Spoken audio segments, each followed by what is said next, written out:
They literally just went in and hit every character with an ugly stick. Like, You get 2 hits.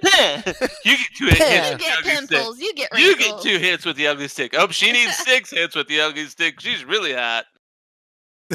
But see, and that's what's sad. That game could have been epic, dude. And they just EA dropped the ball, and BioWare dropped the ball.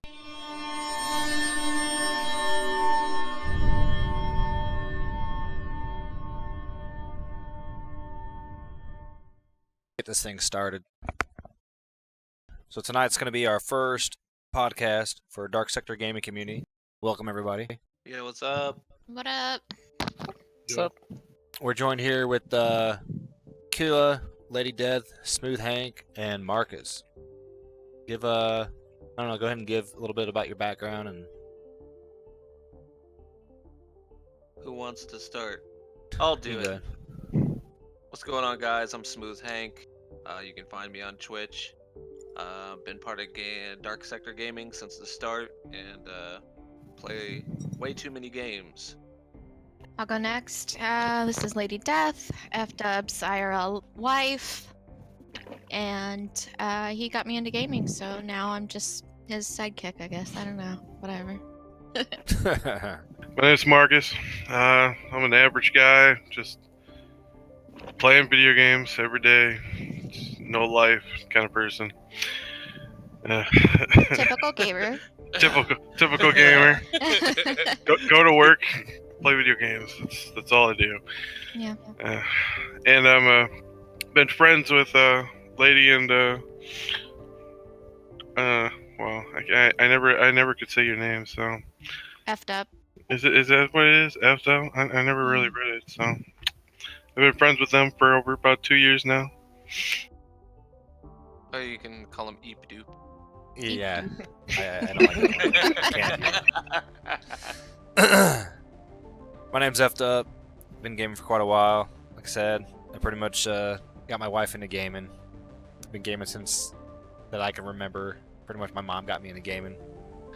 Back in the day, playing Ninja Turtles on the NES. Best game ever.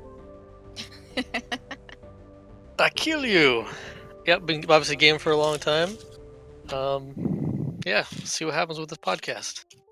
So we got a couple topics here. Most stuff is kind of revolves around our play style, what we like to do, and most of it's survival games. Whether it's planetary explorers or spaceship oriented, it has the same theme where we love survival games, and that kind of goes back to we kind of all It's more of a started playing. love-hate relationship. Yeah, it is. It's definitely a love-hate relationship. It always has been. Yeah, I mean, dude, I think most of us first met on the DayZ mod, really. DayZ, yeah. Well, besides me and Ryan. Yeah, that's pretty much it. First game we're going to be talking about is Scum. It looks pretty interesting. What do you guys think so far? You pretty stoked for this game to be coming out next couple months? Most definitely. Like I was saying before when we were talking about it casually, like everything I've seen, besides some minor things that could use some tweaking, make me really excited for the game. It seems like it's going to be pretty groundbreaking. Yeah, I think it looks pretty cool. I think it looks definitely very unique, although it also looks similar to DayZ or even PUBG. Not so much really, but there are some aspects of the game that are similar to PUBG.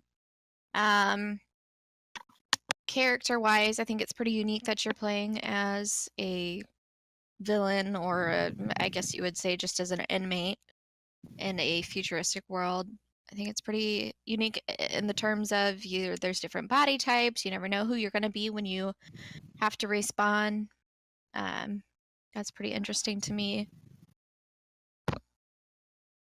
Now, for this game, there's a lot of games like it. You got Miscreated, you got DayZ, you have Rust. What do you guys think that this game is going to do right where all these other ones have failed? Because it's kind of the same thing where, think how long ago. Originally, all this stuff started with Minecraft, right? The survival horror type game. But every company's tried to get a get a piece of that pie. Do you think that this game's going to be the next biggest survival game?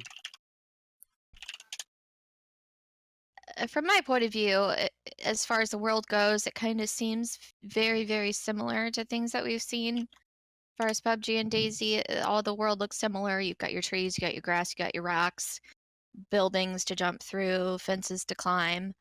All of that looks pretty similar. The unique thing about it that might take it further is who you play as, is the inmate, and how you're basically just trying to survive in this world.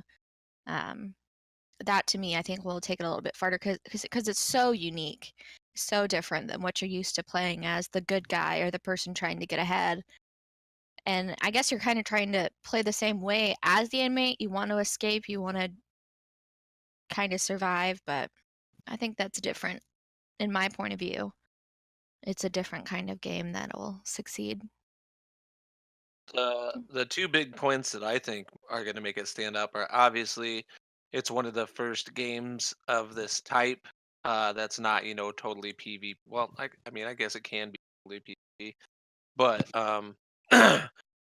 as far as games we've played like DayZ and PUBG and things like that, obviously PUBG has vaulting and stuff. I feel like the implementation of vaulting into this is going to be really cool. And another big thing is how the developers, they're not just trying to make another third-person shooter. They're really trying to simulate the entire human body. Things that will change how you're interacting with your surroundings. So, say you're hungry. If you're too hungry, your body's going to start to shake, which is going to make it hard to aim. If you're weak, you're not going to be able to hold bigger guns steady. Your strength is going to depend on how steady you can hold a rifle, for instance. Like you were saying, lady, with the body types, I think the coolest thing about that is that it's going to affect your movement. Yeah, Like say you that got a is really pretty big, cool. you got a really big guy, your stealth is going to suffer horrendously. The people are going to hear you coming. Whereas if you have a really skinny guy, it's going to be easier for you to sneak.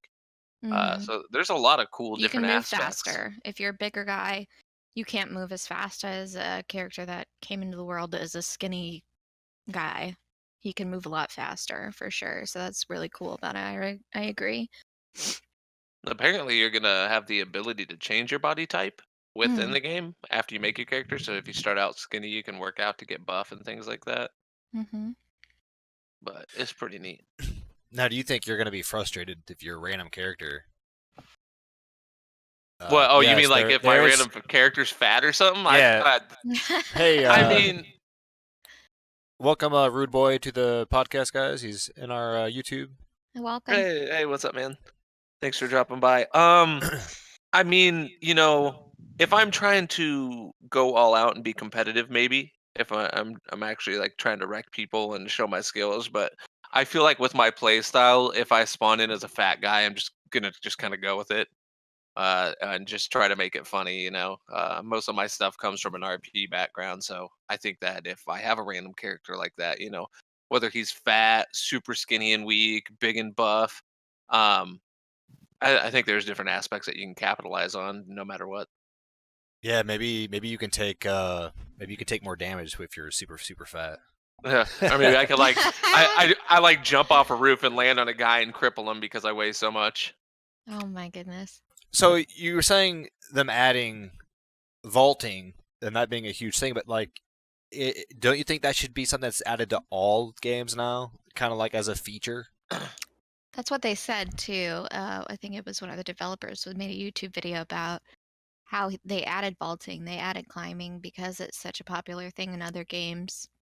So, Well, I mean, if yeah. you're, I feel like honestly, like as a dev, if I'm trying to make my game as realistic as possible, I'm gonna have that stuff in there because like what regular person is gonna walk up to a wall and be like, oh, that's up to my hips, I can't jump that, I better go all the way around. that is You know what I mean? frustrating, Like, Yeah. or like for instance, like we'll take PUBG for instance. One of the things that made us so angry before they implemented climbing through windows and things like that. You're standing in the back of a room. You have an open window next to you, but for some reason your guy can't go through it. Mhm. Two guys come in with guns and you're not exactly armed. you're dead. Now in this, if that happens, you have an actual viable escape route. So I don't know. It's pretty cool, and I do think that it should be added to all games. I just feel like the way that they're going about it and the mentality of it is just kind of groundbreaking. You know what I mean? Yeah, definitely. I agree because like in PUBG, there are still some certain things that you can't jump over, you can't climb. In this game, like I'll go back to the YouTube video of I think it's one of the developers, and he said, the point of them adding that is that you can make this straight path. You can take a straight path. You can go through the window. You can climb over the fence, and take a straight path, the quickest path to get to safety. So in PUBG, I mean, sometimes you can't climb everything, you can't go through everything, and that ends up getting you dead. So it's very important to have that implemented because you want to survive. It's a survivalist game. You want to be able to do something that you can do in real life. So I think it's really cool. It's definitely cool how they're using that in this game. I'm excited to see with all the things that they talk about, water accumulation and water weighing you down and things like that. I am excited to see if that will affect your ability to jump over things and vault through things. Like say your gear's all weighed down by water and you're moving slower. Is that in itself gonna affect your performance when you're trying to jump over something? Because Hmm. they already stated like weight will, your body type will make it more difficult to climb and make it more difficult to get through obstacles and things. But I wonder if, the varying weights of water and thing and how it affects your gear will change anything like that. Now, Yeah, I go ahead. always am thinking of devil's advocate here. When does it get to the point where the game's just not fun anymore, having to uh, uh, juggle all these things that have going on in the background? Like, you want to play the game, you want to have a good time, but now you got to worry about how much you're perspirating. You have to worry about, oh, I just got my pants wet, I got to take them off and dry them out. You know what I mean? Like Yeah, that's something I was worried about for people who aren't into they're into these types of games. They want to play these types of games. This might be too realistic, too much of. You have to make sure you're staying alive to the point where you're not having enough fun actually doing the game, like having the fighting and stuff like that people want to do. I think, but at the same time, like you go on forums and Reddit and people complaining about it not being realistic enough. I think they're just trying to make a game that is so realistic that there's nothing to complain about, honestly. I mean, but you can't really please everybody, so I don't know. That's another hurdle that I think devs have a problem with nowadays is trying to please everybody because um, we'll just see how when it first comes out, if people are like, oh, it's too easy to die, it's too hard for me to play. You have all these different exactly. snowflakes This complaining is the about stuff. stuff. Yeah. Yeah, That's where you have to look. So what is your opinion, Richard? I know you're kind of an outsider when it comes to the type of games that Tony and I or Katie and I have spent so many hours playing. What is your kind of thought? Um, I don't know yet. I think I mean I see that it's like a lot of games where you add attributes to your character to get them obviously better. But yeah. It'll be interesting to see if people are really upset about those things or if people are excited that it's super realistic, that it's something that a lot of people have been asking for.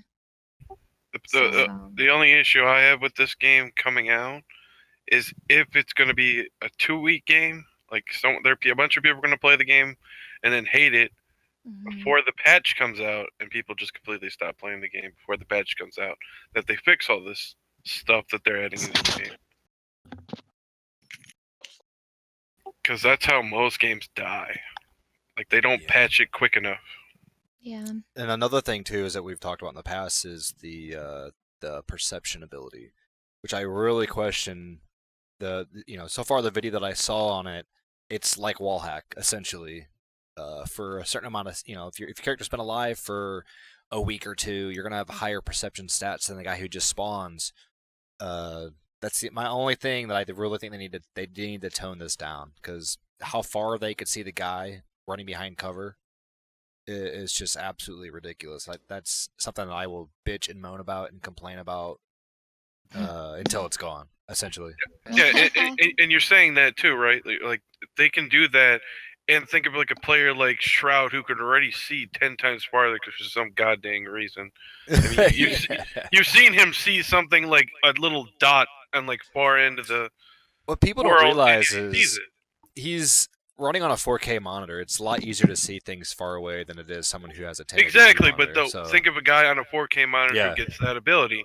That's going to be a little overpowered to that Yeah. person.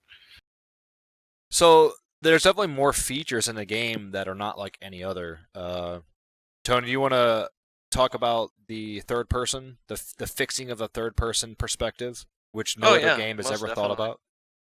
Most definitely.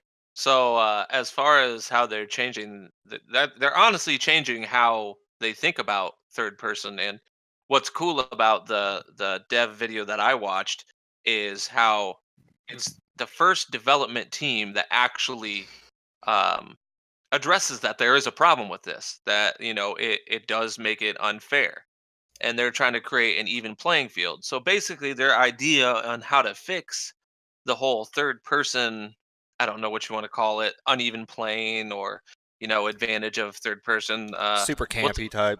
yeah, well, we can take DayZ for instance. I mean, not DayZ, PUBG for instance. You're hiding behind a tree, you're in third person, you can see everything that's going around you. That's a really big flaw, because And I wouldn't even, um, I mean, that's not even like a player advantage. That's just literally a 100 advantage to a 0 advantage. Like, yeah. the gameplay there is so lopsided that the other person that doesn't have any idea that you're there, it's sheer luck at that point. It becomes the meta of the game to do that, to take Yeah. full advantage of that, and that's bullshit. So a huge thing about this, you're not going to be able to third person over a ledge and see somebody. The way that they pose it is you're actually going to have to risk yourself and peek out to get a person's position. Of course, with the perception skill you were talking about, you can get that estimated trajectory after you go back into cover for a short period of time, and you can see where they're going for a short period of time. I don't know yet. They haven't said exact if there's going to be precise seconds as pertains to your skill, your focus skill, if you have that activated, or Yeah. or The one that I saw, him running into the building, you could probably count for 10 seconds. Like, they showed the difference of like perception of a value of 1 compared to, let's say, someone who had a perception of value of 10. Yeah. It was literally like 10 seconds of him watching the guy walk through the building. Yeah. And I was and like, see, like you were talking hell about no. before, like I don't like that aspect of it. The cool thing that I think is like the one that we saw before, where it was like, you look out, you can see where they're going for a couple seconds, and then they disappear because you're not in line of sight. Or using the perception skill to spot somebody that's coming out of active camouflage in high grass sooner than you normally would, without this skill. Like, that stuff is cool. Yeah. It gets to a point where it can be super abusive, but I think their overall idea of it is pretty neat. Because then the camo gameplay mechanic is kind of tied into that perception skill, or the focus. They call it focus skill. Yeah. Where it fixes the fundamental flaw in game design, where grass and terrain only draws, the LOD only goes so far. Mhm. So, any game you've ever played, Arma 3, you have massive distances. You see a guy, and you see him. He's laying down in the field like, I'm totally safe. No one can see me, right? Yeah. Well, this game would literally make that guy invisible. Like, that's the thing I think is pretty interesting too. But it could kind of go the other way. Like, what if you have this massive camo stat, whatever, that's so high that you're just like invisible all the time? You know what I mean? Like, I wonder, like, for the people that, when this game first comes out, and obviously beginning players, they say that it's supposed to be player friendly for all levels of players, except your mom, because she has no skill. Yeah. But it's like, I can't wait to see people like try to use that camo skill for the first time, and they're just like derping out in a bush, and you just look at them like, "What are you doing, you idiot?" What's But kind of it's gonna What's it'll kind be of cool like interesting once you though. get that up there. Yeah, what's interesting is I look at this game and I start to see its predecessors. Because you kind of see parts of DayZ in this game. You start to see little bits of maybe like miscreated. You start to see parts of the attribute system like Project Zomboid, where you have to take weaknesses or you have to give up some strengths that your characters have. And I think that it's really interesting that somebody is finally taking all these different things from these games and kind of merging into one. Yeah, that is very cool. I mean, you make that point where you say Project Zomboid, and I didn't really think about it that way before, but you do. So let's say, for instance, you want to have a really high stealth skill. You're gonna have to have a skinny, small person. Otherwise, you're gonna have to take off and sacrifice a lot of your gear. You're gonna have to be a Mhm. lighter geared dude. Now, the trade-off happens is if you are that scrawny dude, like I said before, with your body type and your strength, that's really gonna affect your ability to handle bigger guns. So it's a pretty cool passive trade-off that's gonna happen there. You know, if you want this skill here, you're gonna have to give up this skill there. Yeah. Now, one thing I'm looking forward to is the AI encounters, because that's always the thing that has taken mods like Wasteland or Epoch or Exile, and it has always kind of put it in my mind above all other mods because they facilitate dynamic events, right? Because a lot of times in those games you have players who end up just camping in their bases. You know, like how many times can I how many times can I go to Cherno, right? Like how many times like just let's go to Cherno and see what's going on. Like what's going on down there. You know? Death. So I mean, like, snipers. what's interesting though is that they're finally orchestrating, like, even though you could have a complete player dynamic where people talk to each other and maybe RP, but I still think there has to be fundamental gameplay, like forcing players into situations other than they're just running amok. Because what happens a lot of times it's just a lot of kill on sight, type of shenanigans. Yeah. Yeah, but I don't think we've seen everything about this game yet, though. Yeah. I feel like it's still No. so new. We Oh, yeah. haven't seen. It's possible that they implement that, and it makes it a more interesting game. Well, no, they are implementing AI encounters. That's what I was trying to say. That Yeah. is a Oh, definitely okay, a pro, okay. yeah. My bad. Well, and you think back to like games like Exile and stuff, when that was, like let's put forth when DayZ mod was, complete open dev, and Exile came out, and it was a lot of base camping and stuff. Some of the script kiddies that own some of the servers started coding in their own places, coding in their own trade cities with safety areas, coding in AI encounters and AI missions and stuff. And they kind of made it a combination of like Wasteland, and that's where Overpack came from. Yeah. And so what we're seeing here is like a culmination of all these different ideas from all these different great games and mods that we've played over the year. And I think that's really what's drawing me to it. I think like you Yeah. said, we're seeing a lot of these other games we've played. One of the developers even pointed out that they think that DayZ was one of the top games to really revolutionize this type of gameplay. Where you go Yeah. out, you survive, and you get gear, and you try to kill people, and you try to preserve yourself. But I think they're going a little bit beyond that. Like one of the developers was talking about recently when I was watching one of the dev blogs that, oh, okay, well, in any survival game, obviously you have to eat and drink and preserve yourself.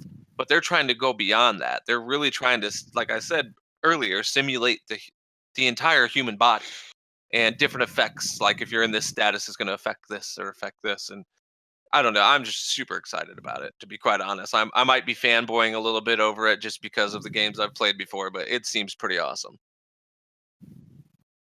I Well, think you'll see a lot of people flocking to it. Yeah. I think it'll be successful. I just want to go back to the points where how you're leveling up your stuff, like your camo, your whatever. There's going to be an issue with that really early because of some people are going to max out certain stats like sneak or whatever to be a dick or whatever. I know I'm trying to be the downer here. I just want to keep it level here. Yeah, definitely. To the point where there is going to be a lot of issues at the beginning of this game. So people need to keep playing this game if they want to see the game go farther. Yeah, I because feel that's like what they that's want to a see. They want to hear your feedback initially with the people that create these games. They like the feedback. They like seeing what's wrong. They like being able to improve. It's never just a one-step process. But there's going to be the big issue. Like, if that camo thing becomes a little overpowered, like you can't see, and someone maxes it out first without it maxing anything else out, just max camo out, and just can sit anywhere he wants because he's fully camoed all the time. Well, I'm guessing they probably have some sort of. Exactly, I don't know yet. Yeah, they probably have some sort of algorithm there that like it has to be at a certain distance, or they have to, That's what I'm hoping, right? Like, yeah, because I saw the video where they were walking literally right by the guy and you couldn't see him. He didn't even show up. If that is a case, though, that's going to be a little overpowered if some people have that, and other people are going to be maxing up different stats. Like sneak versus camo, the camo guy is going to win every time. See, I would honestly sneak right by a guy. I would fix the issue with the draw distance version, the long distance seeing of them. Maybe make them go, because like it's hard to take long shots anyways, right? Like you have to be pretty skilled to hit a moving target. And in any game that you're playing that's a survival game, you should be on your toes at all times anyways, paying attention, never being complacent. Which we all are complacent. Half the time anyways. But what I would do essentially, and if the devs ever see this, I would just take away the like if I'm within 100 meters of you, I should be able to see you. That's no. Okay, No, I mean if you have camo on, you can play in PUBG with no camo and fucking bright yellow in a bush. I've had people walk by me. I don't have camo on. Well, that's what I'm saying. That's looking on. That's why it should make you invisible, because in those distance in that I'm just saying in that chance that you are close up. We're saying the same thing.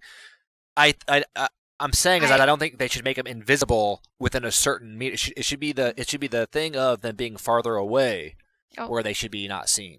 Well, I thought that was the point of it. That it was supposed to be for the far away. But it's also close up too. Yeah, exactly. It can be very, very broken because everyone's going to try leveling that up first. Because there are a lot of people who like to camp and shoot. Like, right. I will not deny, I am a freaking camper motherfucker. I will do it. I will sit there and camp like a bitch throughout the entire game just to win the game. Yeah. That brings up another thought. Like, what kind of character builds are we going to see early on? Yeah. Like what kind of different character builds are we going to see? Because people are going to have different play styles and go for different things.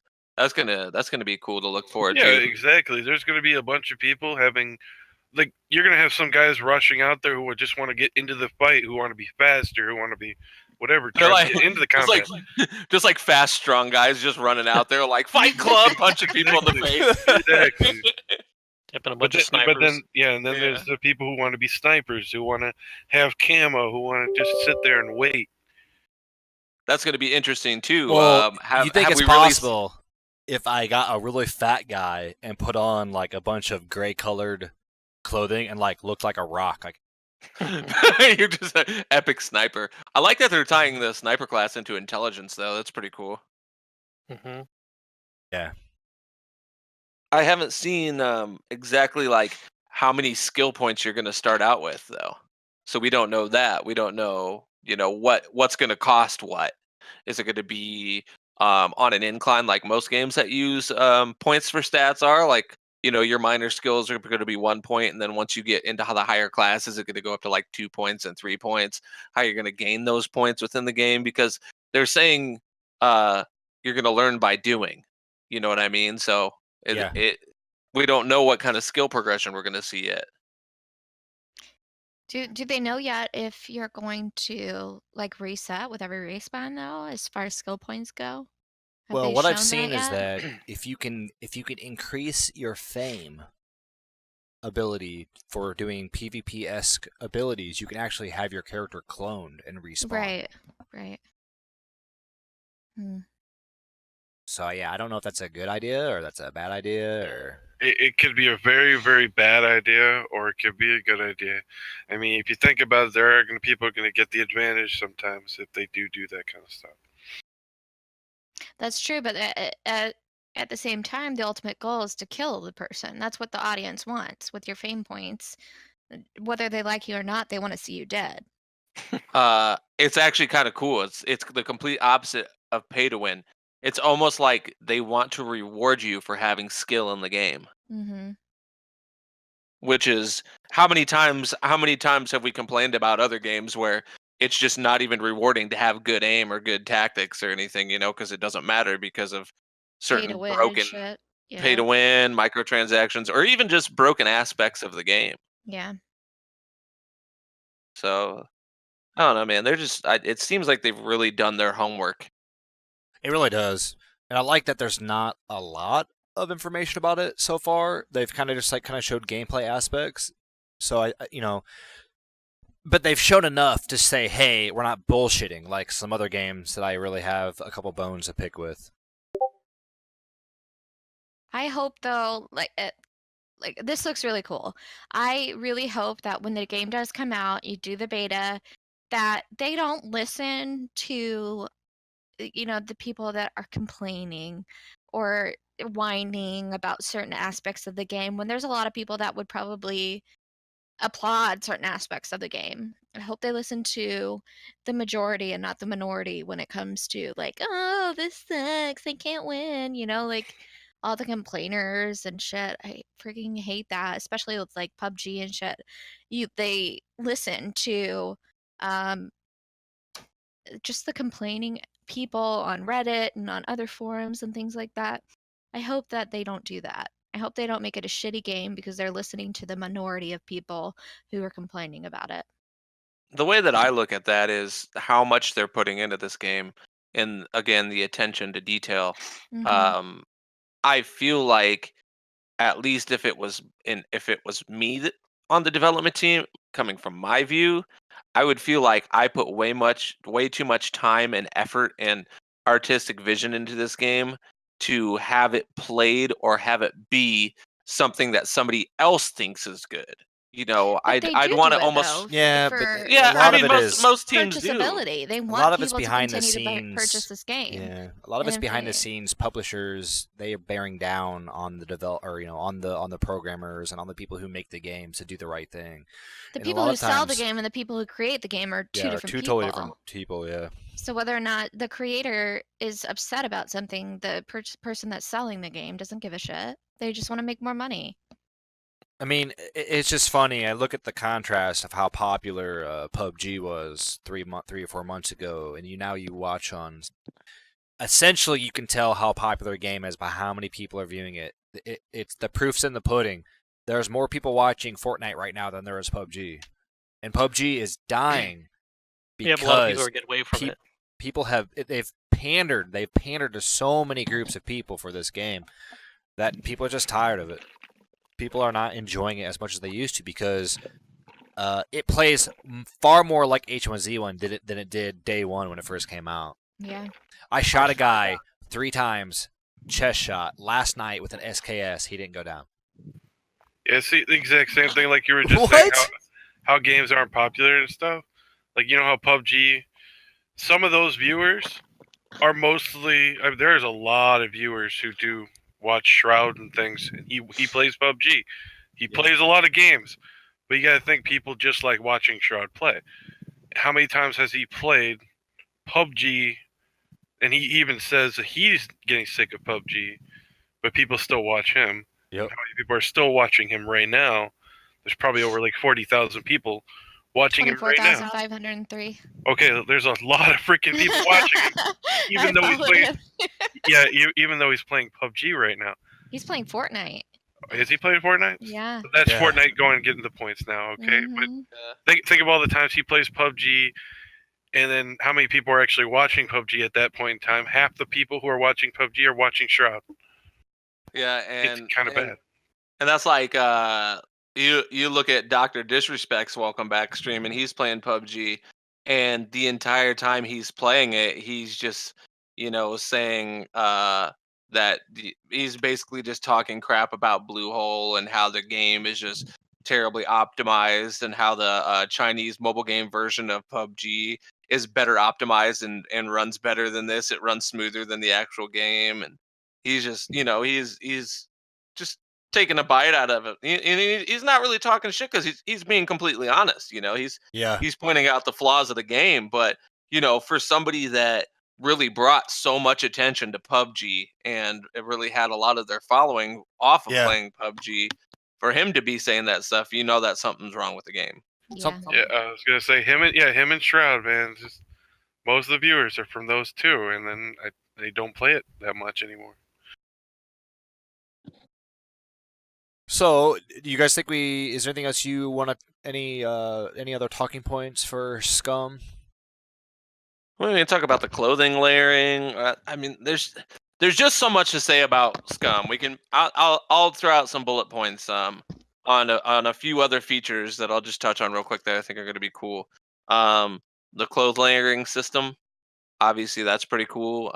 It's really derpy in a lot of other games that have tried to do it, so I have a lot of high hopes for this one. As far as temperature goes and everything like that. You know me, I like to try to look cool in my outfits in games. I know you're the same way, effed up. We try to look all tactical and stuff, and so that kind of bears something for me, either to make my character look real goofy or look real tactical. Also, like I was talking about earlier, the wetness factor and different things. There's going to be positives and negatives to that. It could be annoying to manage your perspiration, or maybe there's going to be little tricks to doing it. Like one of the dev blogs I watched, the guy had to cross some water to do something, and everything got drenched, and they used this dispersion system where he put on a dry shirt under everything to try to dry it off to trick the system, and it absorbed the water, but then it just made that shirt completely soaked. So it's like a diffusion and dispersion system. Yeah. Another thing that's and you're right though. It's really interesting how they're doing that, and weight is going to be a huge factor in that. Because like, let's say you have to go to some island that that's got good gear. You're going to have to make the decision right away what you're going to take with you, because you know that you're going to have to swim back across, and if you're too heavy, you're going to have to drop your pack. Yeah, you're not going to be able to take a huge pack and just go to that island and loot up. If you're going to want a lot of stuff off that island, it seems like you're going to have to make a lot of trips. Like you're going to have to make a tactical decision, because if you have a big pack on, they even showed what happens if you wear a big pack and go into the water. You're going to get weighted down and drown unless you drop it. Yeah, it's really funny watching that video. And you're going to have to find a spot to drop all your gear for it and then go back and forth. Yeah. I don't know, is there going to be like boats or anything so we can cross? Or I don't know yet. There probably will be. I guess there probably going to be vehicles and stuff. There's going to be a lot of team play in this game then, because if you could literally have one person swim over, grab stuff, come back, give them the stuff, go back and do it. I'm guessing even the time of year is going to make a difference too, because they're saying that if you know for a fact you're going to be swimming somewhere, and when you get across, they're saying you're going to have to make sure you have extra clothes on you. So when you take off your wet clothes to dry them out, they say you're going to need to make sure you have an extra pair just so you don't freeze to death. Yeah. Oh, nice. And that'll make it interesting too, because then you won't have like hot spots. You might still have hot spots, but it'll be not to the same degree as you would see like a hotspot in PUBG or DayZ or something like that, because you would have to take a lot more precaution in where you go and what you're wearing and things you have on you. So that's pretty cool. And there's different degrees of drying too. You can stand in the sun and you'll slowly dry. It'll take a while, but you can slowly dry. The amount of wind that's happening is gonna weigh on that. You can also make a fire, and this is what is really cool. In the dev blog, they advise you to lay your clothes out around the fire, lay them flat around the fire. Yeah. The distance to the fire is going to determine how fast they dry. That just makes like literally just sense, right? Yeah, it makes like yeah, physical it does. sense. It does. It makes a lot of sense. What other game thinks about it to that depth though? You know, I would say DayZ does, but it's not as accurate. Like, it's not as accurate. It's basically just, hey, be close to this fire and you're gonna dry off and get warm. This is like literally, hey, if you're drenched, take your clothes off, put them around the fire, stand kind of close to the fire, and they even show you like how specific the spacing is and the rate that your clothes dry. Like, I think that's pretty cool. That like It's pretty cool. It's all coming back to like intense attention to detail. Yeah. Is it gonna have like a meter to show you how dry they are? Yeah, you can actually look at them. Yeah, you can look at them, but you can also tell by what they Their look physical like. appearance. Yep. Yeah, That's what's really cool. interesting. You can tell, like let's say you go into water up to your knees. Literally, just up to your knees will be wet. I love that. It's pretty cool. So I think we've talked about Scum quite a bit. Let's go into talking about. I mean, we can kind of put these two in the same category, but Escape from Tarkov and DayZ. I think Escape is one of those games that captures DayZ in like a 10-minute period. Like, it has the same survival-esque feeling, that same heart-pumping feeling that you used to get from DayZ back in the day. But it's just like, not a walking simulator. it's not a walking simulator, and it's just Yeah. intense from the start that you get in the match and the moment that you leave. Like, they've perfected the amount sheer of intensity that you get, like from like pretty much. I think it's one of the most intense games I play right now for any survival game. It is pretty intense. I mean, I've honestly raged on that game more than I've had a lot of fun playing it. but I mean, you know, that can be put forth towards a lot of inner problems that they have. Yeah, and I don't know. I don't see people talking about the gameplay fundamentals, because when you're new and you don't have any gear, and I'm not Cotton, or I'm not the Erotic, whatever the guy. He's a Russian streamer, and you have Khan, who is a guy in the US who streams, and they have like 4,000 or 5,000 views every time when they play Escape from Tarkov. Because Escape from Tarkov is like pretty much another up and coming, really popular game. But no one talks about the fact how fair gameplay dynamics are when you have these guys that are fully kitted. Like, they're running around getting shot 15, 16 times, littered with fort armor on. And the game is supposed to be realistic. Like, it's supposed to be. I mean, like, without having this huge amount of armor on, you get shot once, you're dead. It is pretty real. It's fairly realistic. But the thing that I start having problems with is that balancing of the gameplay when you have someone who's a high level character with just this outrageous amount of gear. I definitely think it needs to be toned down when it comes to the armor values. You know, you shouldn't be able to take 15, because what happens is they get hit and they instantly just keep popping med. You know, they keep just healing themselves over and over and over again. Oh yeah. And it's like, that's not realism at all. That's not how it would work. You know, they shouldn't be able to do that. But that's just the gameplay meta of the game. Once you get fort armor, I don't know how many times I've killed just so many people, and I've got shot so many times, and literally I only took maybe like out of 100 health, I maybe only got hit for 5%. Even getting hit like 13, 14 times. Sure. It's like, what? Like, that's just ridiculous in my opinion. Yeah, that would get annoying for me if like every time you lose all your gear. Yeah. I don't want to play like that. Yeah, and I know a lot of people don't. But see, that comes in the other part of the meta, which has evolved from that, is people too afraid to taking anything good with them. So they just do hatchet runs. Right. You know?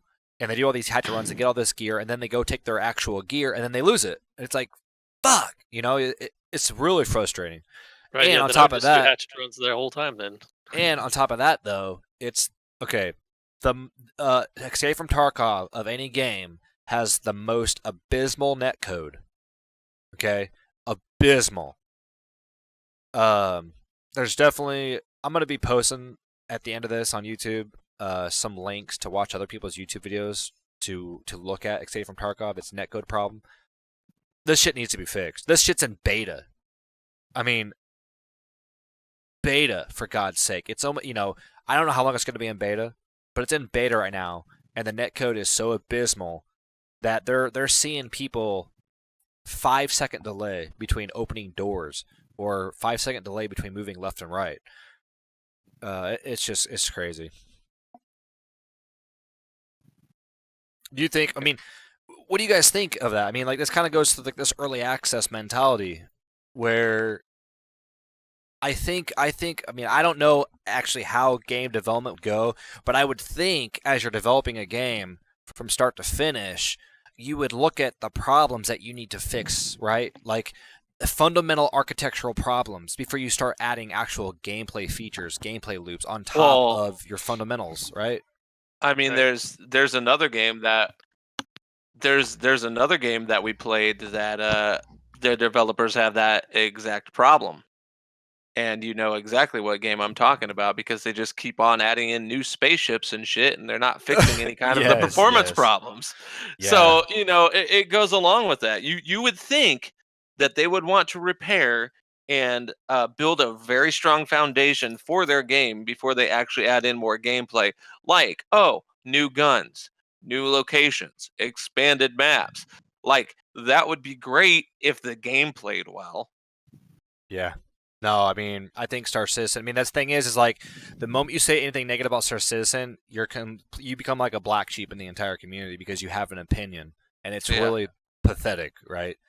And it's kind of the same thing when I say from Tarkov. We'll probably get shit in our comments about saying anything negative about these two games, but it's like it's early access. You have every right as the consumer to say anything negative about a product that you have. You're pretty much paid to help develop the game. Well, yeah, exactly. And it's like, dude, if we sit there and we're afraid to express our opinion in the community to the developers, like, what's going to happen? Is it ever going to get fixed? No, they're going to be like, oh, well, the community's fine with it, so whatever. So, like, you know, let's go for taking PUBG, for example. At the very beginning, it was super real milsim sided. You know, you shoot a person twice, they're dead.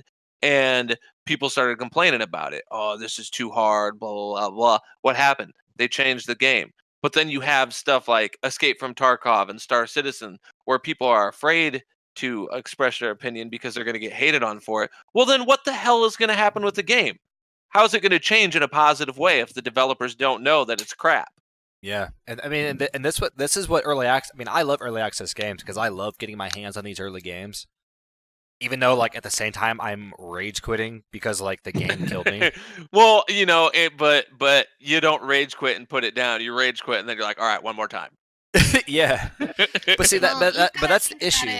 Though at the same time, when was DayZ created? I mean, DayZ came out December 2013. It's still a great game. They're still playing that fucking game. And it's Yeah, still people are still alpha. playing it. Yeah, It's still an alpha. They're still developing it. They're still perfecting it. But guess what? I mean, Guess what? They're not adding a whole bunch of bullshit right now. Yeah, but who right wants now a they're whole trying bunch to of bullshit in your game. Exactly. So, right now they're I trying to don't blame redo a lot of the DayZ. stuff that doesn't work. I don't blame DayZ for how long it's taking because their fundamental engine was broken from day one. Okay, that's the money they invested. So they're an in-house. They made that engine in-house. It was originally made for milsim. It's literally was made for the military, for doing simulation in the military. So they took an engine that was made back in 2009 or whenever it was made, and they've kept iterating upon it and trying to make it better. Now, was that the bad idea? Maybe they should just went and got Unreal 4, or maybe they should have went and just used, what's the other engine that's really popular? Gosh dang it, brain fart. But at the same time, it's a badass game. Everybody's still playing it. Everybody's still modding it. Yeah. It's a badass game. It really is. It's like the game of... we all started playing that together. Yeah. And we can still go back and play that game. As broken as we say it is. We were just playing it a couple days ago. Yeah, Yeah. you go back to it. It's still a favorite.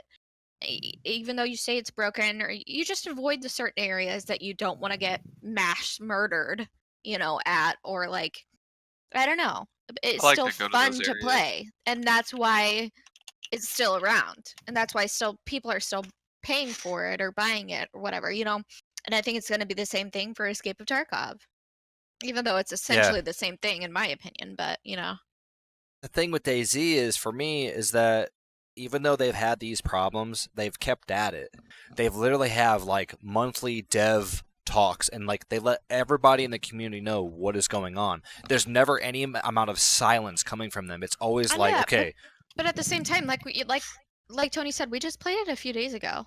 yeah, I honestly do not see that big of a difference from 2013 to now. there isn't any. I mean, there's really no gameplay features that So they've whether or not added. you talk about a freaking game and whether or not a game is I know, but improved are two different things. You can What have they're- a conversation about it Yeah. like we are now for fucking 3 years. no, I mean, I get that. Yeah, it's true, but at least you can see them doing something. But like we don't see the gameplay changes because Yeah. nothing's really changed. But Right. like It's the performance. it's the performance, the things that they've had to fix because they decided to pick a bad engine to build a good game on.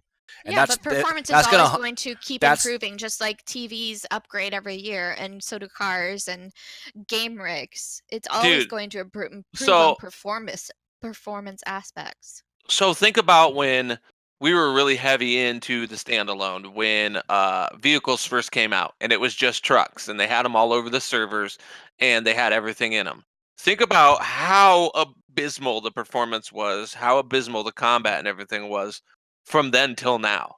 We were just talking about when 6.0 came out, like the incredible increase in frames. over 100 FPS and Yeah, and like even in the mod, and I mean, I guess we probably had crappier machines back then than we do now, but no, I it's mean like- what I'm trying to say though is that if they would have picked a different engine instead of having to rewrite one from the ground up Well, like I mean they that's had, possible, but did they have it the would be ability farther to do along. that back in 2013? Of course or they did. They could just have pick it up?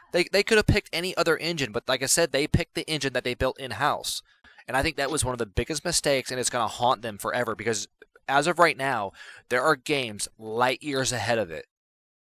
Light years ahead of it. But I mean, Well, it is and what it that's- is. and that's why it will always get credit for starting that genre, or not necessarily. I think it did start that genre. Yeah, I Because, agree. I mean, Yeah, it if you're did. looking at that, goes off Arma. Arma gave birth to Battle Royale, and I mean, it started Yeah. that whole genre and subgenre of those games that kind of revolve around survival and PvP. I think maybe they were just trying to play off of something that they knew was successful. I think that's a great possibility. Well, it was the first game that was a real survival open sandbox Mhm. zombie apocalypse survival, and you're right. I mean, it was at the peak of when zombies were very popular. Now I But- watched a YouTube video about a guy talking about why they call it the death of DayZ. Pretty much, the community that followed it is so segmented. And it literally is because of these other mods. Because you have 1,000 people who would rather play Epoch. You have 1,000 people who would rather play Exile. You have 1,000 other people who'd rather play Origins than actually just play the DayZ standalone. Right, And that's but a at the problem. same time, it's not dead though. A game is not dead unless there are no servers, there are no people playing, there's nobody buying, there's nobody purchasing. Something's not really dead. And here, It's- until you don't it's hear about it, declined. people aren't It's making videos declined about it. heavily. It's declined Declined heavily. for sure. I mean, it's freaking over 5 years old. It's gonna decline like most Yeah. games. So I don't know. I think maybe they They saw just- something that wasn't yeah. broken. They said let's make a game out of this. They made a game out of this. They made a lot more money than they would have starting oh dear God, from dude! scratch. They made millions and millions of dollars. Yeah, I mean, but they and- didn't have to start from scratch and try to make their own engine. They borrowed an engine, made money, and I think they made a wonderful game. I think there's a lot of downfalls to DayZ, but I think it's a great game, and I think that I could see myself playing it for 10 years. and thus segues our into our talk about DayZ. Mhm. I know Yeah. we got off track with the escape from We Tarkov, did. but We did. I mean, But I mean, I let's- figured let's those were put going to it be this way. together because they're both Yeah. kind of in broken states, kind of, And they're so similar. Yeah. or unfinished gameplay-wise. states. Oh my god, though, I'll always miss the mod for DayZ. Like, why? And I mean, I guess we can credit. But the you're state of like open- 99% of anybody who's ever played the mod. Yeah. DayZ is not anywhere even close to what the mod is. Yeah. So I mean, that's a problem. Like the game was in development since 2013, like what Katie said, and it still hasn't even surpassed just the main features that the mod had. That's an issue, dude. That's a problem. But I can't fault them though, because like I said, they made the choice to use an engine that they literally had to rebuild halfway through development. So I mean, it is what it is. I think they're using a homegrown anti-cheat too, aren't they? I don't know. I thought it was still BattlEye. Is it BattlEye? You might be right. That's another bad decision, but you know.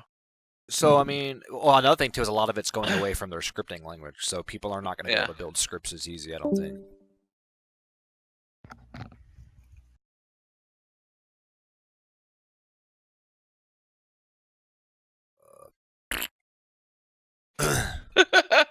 That was Katie. That was not me. I heard it. It was Dare across you the use my real room. name? I mean, Lady Death. Lady Death. It's not that much different. That was Lady. I gotta pull Marcus back up here. But yeah, I mean, you could say that DayZ and Escape go hand in hand, at least. Well, and we're looking at their intervals of combat are just different. Like you still lose all your gear. Trade kills are still a terrible thing. Oh, see, that is something. If everything comes out, this game all comes out. If that will when I will completely want to stop playing. If they cannot fix trade kills, I will not want to play anymore. I feel like that. Part of me just wants to say that even goes hand in hand with lag compensation, because if you don't have that, then like how are you going to have a trade kill? You know what I mean? Like think back to games like Counter-Strike. If you have the jump on somebody, you're going to kill them. It should theoretically be the same. I think, yeah, I agree. I mean, you're not going to stand there and let somebody else kill you so your friend can get a kill. Yeah. It's so frustrating. Dumb. I don't know how many times in DayZ you wouldn't be frustrated if you didn't know that PUBG had a trade kill system. You would just be like, whatever, that's what it is. Well, PUBG doesn't, thank God. Thank the Lord. It's like I think and I hope. Yeah, I just die a lot because I suck at that game, and I'm okay with that. Yeah, see, I'm a different genre. I played DayZ, saw that it wasn't a game that was good in my eye, and then I stopped playing. Oh, it's not good. You definitely have that right. Like, the concept is good, but the gameplay is not good. That's one thing I didn't like the gameplay. I played it for a little while, gave up on it. Like, I was just seeing the other day zombies phasing through walls, and I thought that was gone. Like, I was so mad. When I saw that, it was, like, completely immersion breaking. I'm like, I'm not even in Turnerus anymore. I'm in a video game. This is bullshit. I was walking into a house in a dilapidated city, but now I'm just back at my computer desk. But I mean, dude, you're right though. It is sad that they're nowhere near to even touching how the performance in the mod was. I could play the mod for 9-10 hours a day when I was in my RP communities.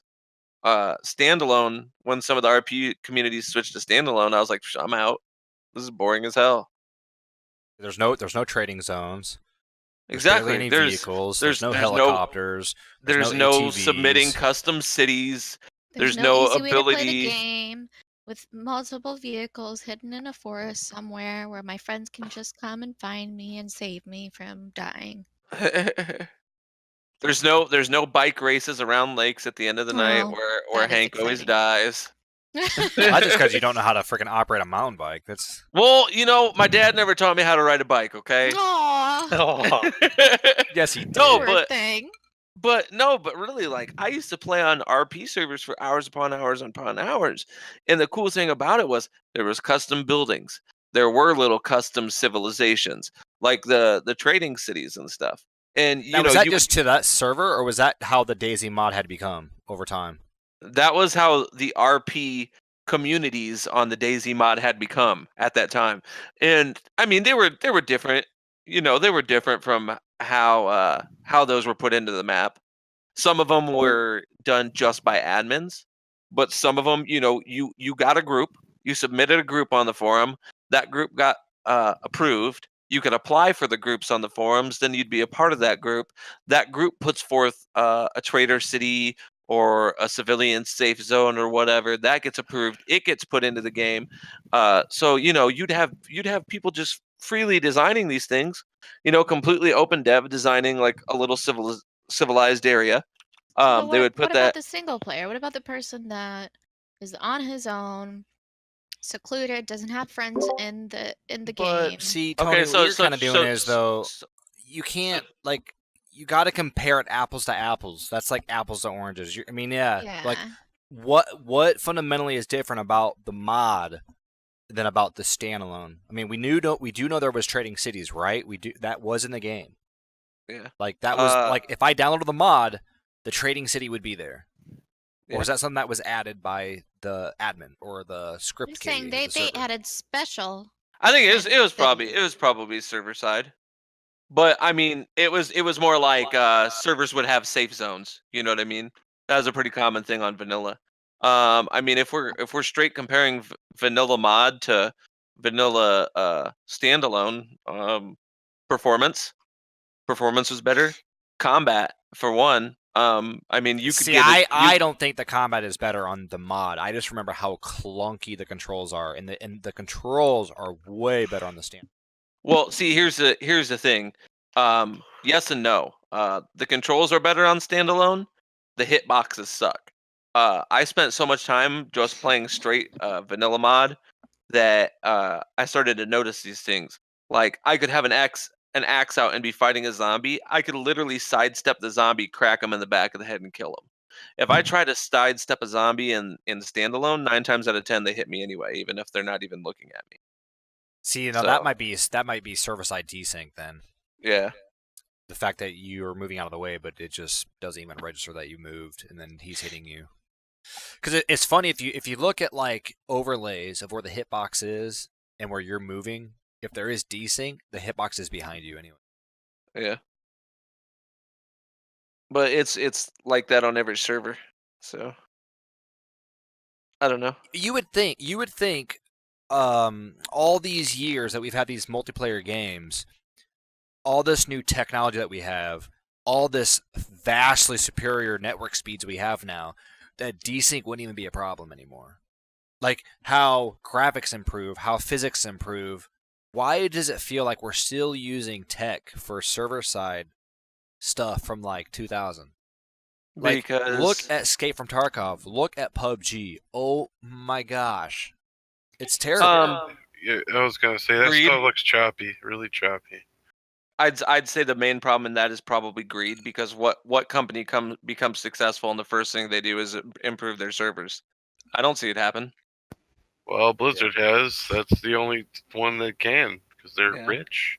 Well, in the years that, but see that in the beginning, they're compensating for other places in the world that don't have the best speeds and the best. Yeah, but I mean that's why there's regions. I mean, I know we start talking about region locking. Yeah, when I would pick a server for Counter-Strike back in the day, I wasn't like, oh, hey, I'm going to pick the server. I have a 200 ping. No, I picked one that had like a 30 ping. Yeah, you pick 50 or lower. That's usually the case. But see, I think now is that companies are more in control of that. We don't get an option where we play as much. Like, it sends it's always you somewhere. Group binders now.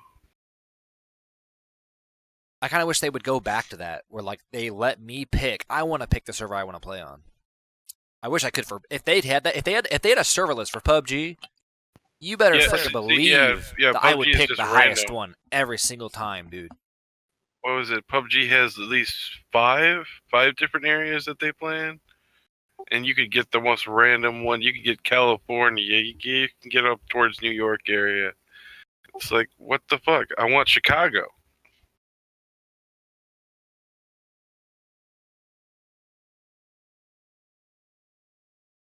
Yeah, it's just so far. I mean, that's my biggest gripe with multiplayer games now, or like early access games now. I find myself feeling that like my aim is decent, and that I'm hitting the target, but somehow I'm always the one getting killed somehow. Yeah, same here. It's like, how are these other players competing at such a higher level and not having these problems that I'm having? Are they closer to the server? Because the longest time you would shoot someone 3 or 4 times in the face in PUBG and it wouldn't even register. And that's by far the most frustrating thing. Yeah, that's more or less like they're like, oh, it's only because the air is different there, and you're shooting to the side of them. I'm like, what the hell are you talking about? I'm 2 feet from him. My gun shoots straight. The wind shifted. Yeah, and that's one thing that how I think I have noticed has gotten better so far in PUBG is the fact that Tencent opened up their servers, and now there's no Chinese players on NA servers. Because lag compensation is a huge, huge problem, especially when you have large deltas in pings. I was gonna say most people who are at 70 or 80 or 90 pings usually have the advantage against players who have lower pings because of stupidness of lag, and they actually see you before you see them. Or the hitting box is so weird because they're higher ping than you.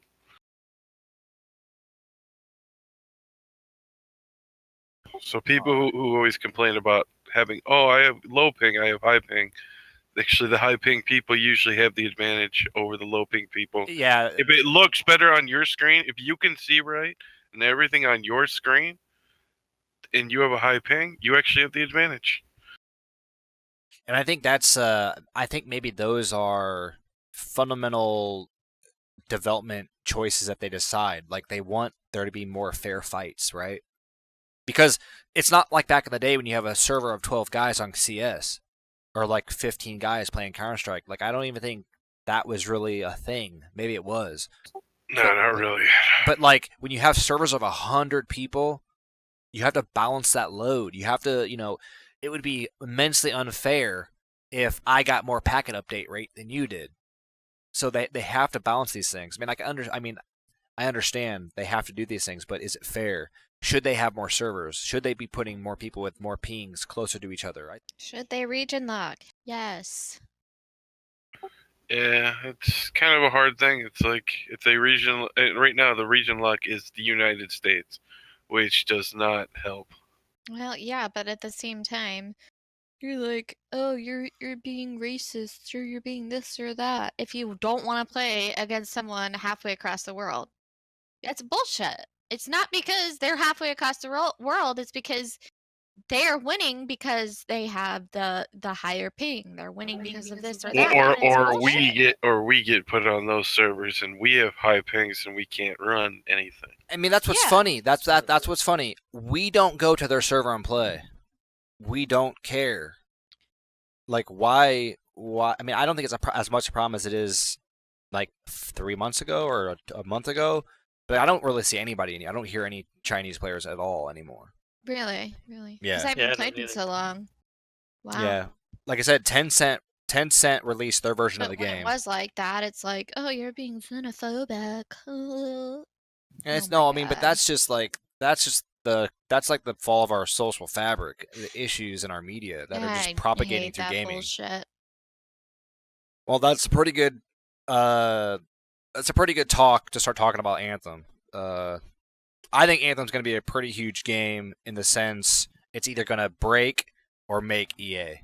Like, literally, this is their last chance to pull themselves up out of the freaking cesspit that they are in. But they're also they're putting on a new Battlefield too, as well. That's why they pushed back the release of Anthem. Well, so when I read the article about the Anthem one, they literally pulled every last person from every one of their development teams and put them on Anthem. And it's the same thing that they did with Mass Effect Andromeda, which is a massive failure. Think about your most beloved RPG completely just destroyed by a former shell of itself. Because the people who made the game are not even the same developers. They just pretty much took the clout of being BioWare and made this atrocious fucking game that nobody liked or even enjoyed. I think it definitely looks cool, but it doesn't look new. Here's the thing about I totally just blanked out though. Sorry. Here's the thing about Mass Effect. how the hell are you gonna have a Mass Effect game without fucking Shepard? You can't. Like, I don't want to play this new guy. I don't care about him. I just want Shepard. I just want Shepard. Well, I mean, it's supposed to be a different era. It's supposed to be a different time. I don't care. They rebuilt Shepard once. Why not again? They could have frozen him. I just want Cryo Shepard. sleep or some shit.